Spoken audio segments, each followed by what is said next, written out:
Hello and hi viewers.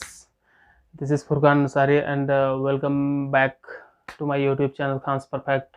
एक नए thoughts के साथ फुरकान अंसारी ब्लॉग में आप सभी लोगों का स्वागत करता हूं, इस्तकबाल करता हूं, वेलकम करता हूं। साथियों, आज का वीडियो बहुत ही स्पेशल होने वाला है और आज खेल प्रेमियों के लिए, खासतौर पर क्रिकेट लवर्स के लिए बहुत स्पेशल, और उन क्रिकेट लवर्स में भी इंडियन क्रिकेट टीम का जो फैन है उनके लिए खास होने वाला है साथियों, क्योंकि आज जो हमारी टीम ने किया वाकई काबिल तारीफ।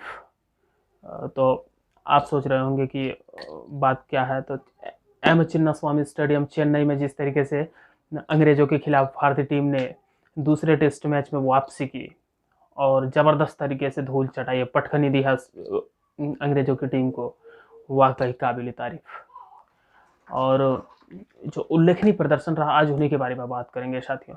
ये पहला मुकाबला जिस प्रकार से हारी थी टीम, उसके बाद की फाइट बैक ये दिखाता है कि इस यंगिस्तान में लड़ने का जो जज्बा है, फाइट बैक करने का जो उसमें स्पिरिट है, ये दुनिया के किसी भी टीम को किसी भी ग्राउंड पर मात दे सकती है।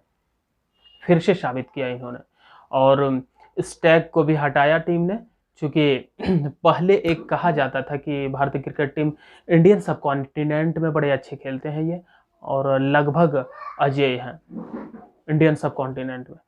लेकिन इस बार इस मिथ्य को भी तोड़ा। क्यों? क्योंकि हाल ही में ऑस्ट्रेलिया को 2-1 से उनके घर में पटखनी देकर आई हमारी टीम।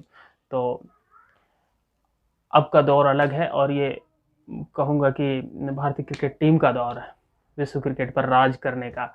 तो आइए हम सभी चीयर अप करें।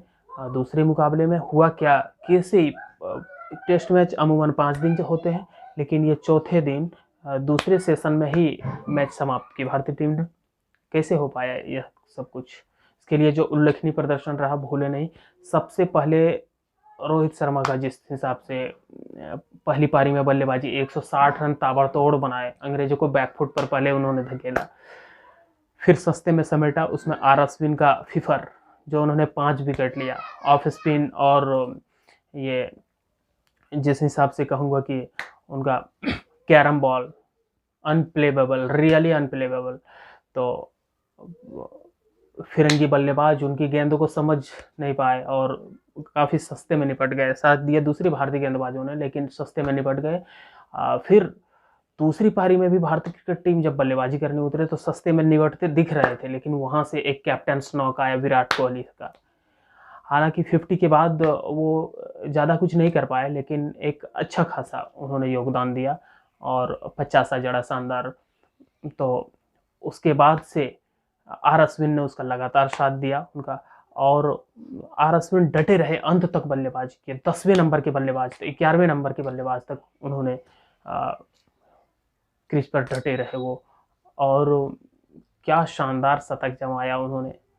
यह 5वां शतक दर्शाता है कि वो जो 4 शतक केवल वेस्ट इंडीज़ के खिलाफ लगा था, चारों के चारों शतक उल्लेखनीय है कि वेस्ट इंडीज़ के खिलाफ लगे थे।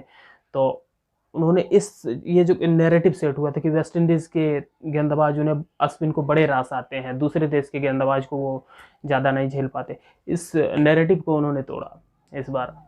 और फिरंगी गेंदबाजों को सामने जिस तरीके से लॉन्ग ऑन में, लॉन्ग ऑफ में जिस तरह से ड्राइव लगाए उन्होंने, बैकफुट पर जाके जिस हिसाब से पंच किया, फ्रंट फुट पर आके खेला, और वो लॉफ्टेड शॉट कौन भूल सकता है जब वो शतक के करीब थे। नर्वस 90s में कोई इस तरीके से शॉट खेल सकते हैं।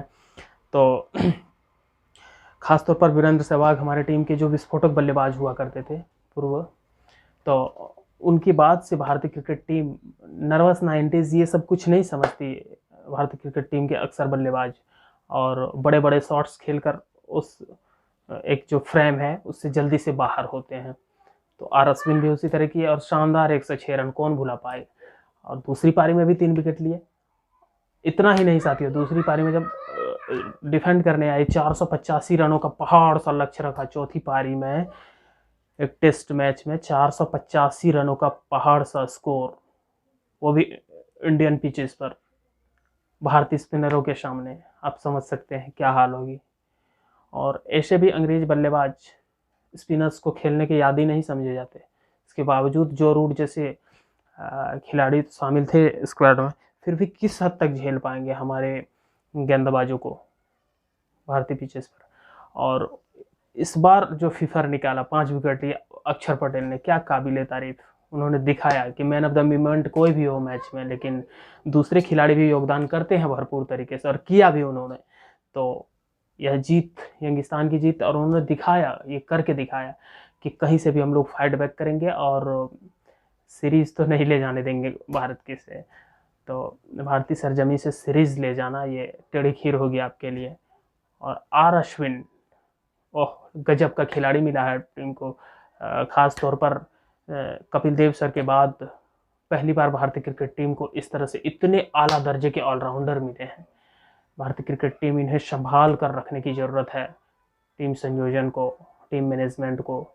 और चूँकि इस तरह के खिलाड़ी कोहिनूर होते हैं, और बीच में लगा था 1-2 खिलाड़ी इस तरह से आए थे जो कि लगे कि हाँ कपिल देव के बाद दूसरा ऑलराउंडर टीम को मिल गए हैं, लेकिन उनका करियर छोटा रहा, और जितना ही रहा दमदार रहा। तो करियर छोटा होने की वजह से कपिल सर से तुलना तो नहीं कर सकते, लेकिन आर अश्विन इस बार जो कर रहे हैं वाकई इतना तो तय है कि जब वो रिटायरमेंट लेंगे 5-6 साल बाद या 10 साल बाद, तो न सिर्फ भारतीय क्रिकेट टीम का बल्कि विश्व क्रिकेट के लिए एक सर्वकालिक महान ऑलराउंडर में से एक गिने जाएंगे वो। और आर अश्विन जी, आपने जिस तरीके से हम लोगों को गौरवान्वित किया, और आपका ये रिकॉर्ड जल्द ही कपिल सर का रिकॉर्ड भी तोड़ने वाले हैं टेस्ट मैचेस में। 434 विकेट उन्होंने लिए थे। तो कपिल सर भी खुश होंगे, क्योंकि इससे फ़ायदा जो होने वाला वो इंडियन क्रिकेट टीम को, और हम सभी भारतीय खुश होंगे इससे। तो आप आगे बढ़े यूँ ही और अपनी टीम को फ़ायदा पहुँचाओ। Well done India. आपने जिस तरीके से हम सभी भारतीय क्रिकेट फैंस को खुश होने का अवसर दिया, तो बने रहे हमारे वीडियो के साथ इस तरह से।